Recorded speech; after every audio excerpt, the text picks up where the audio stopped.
রোজিনাস ক্লাবের সমস্ত মৎস্য শিকারী বন্ধু এবং ভিউয়ার্স বন্ধুদের স্বাগত। আপনারা ব্যাকে দেখতে পাচ্ছেন প্রচণ্ড পরিমাণে কাদা হয়ে রয়েছে। আমি এগিয়ে যাচ্ছি শিকারী বন্ধুদের দিকে, কিন্তু প্রত্যেকে বারণ করছে, দাদা আসবেন না, প্রচণ্ড কাদা, ভিডিও করা সম্ভব নয়। তো সত্যি এঁটেল মাটির প্রচণ্ড কাদা, শিকারী বন্ধুরা প্রত্যেকে বারণ করার জন্য আমি আর সেই পাড়ে সেইভাবে যেতে পারিনি, সামনে থেকে চলে এসেছি। এটি হচ্ছে বালিঘরা মনা পুকুর। এই পুকুরে আজকে ওপেনিং ছিল। আমি এখানে কম বেশি 9:30 10টা এইরকম সময় গিয়েছিলাম। যখন গেছি জল হওয়ার জাস্ট কিছুক্ষণ পরে সকাল থেকে কম বেশি মাছের টান শুরু হয়েছিল, কিন্তু ওয়েদার খারাপ হয়ে প্রচণ্ড জল হওয়ার পর মাছ খাওয়া বন্ধ হয়ে যায়।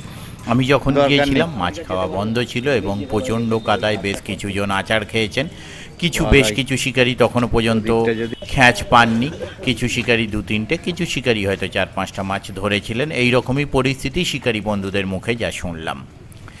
আর আমি পুকুর ঘুরে দেখা সম্ভব হয়নি, যে পাশেই গেছি প্রচণ্ড কাদা, সকলে বারণ করেছে, দাদা আসবেন না, তাই আমি। ইনি 4 নাম্বার সিটের বাচ্চা শিকারী, ভোরবেলা থেকে এসেছেন।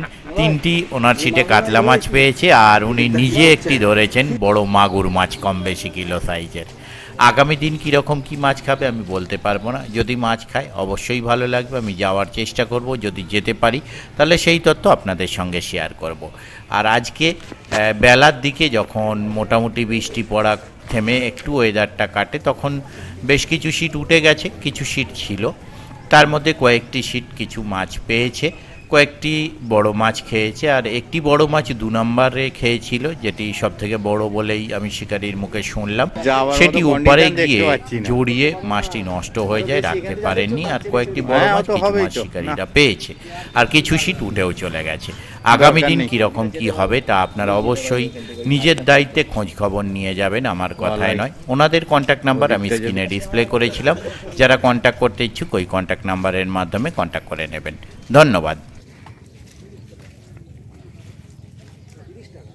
মাছ ধরলি কি কথা, কাতলা মাছ ধরতে পারলি না? বল কি মাছ ধরেছিস, বলবি না? আর বল, মাগুর মাছ ধরেছি। দিলীপ দা কি করছে?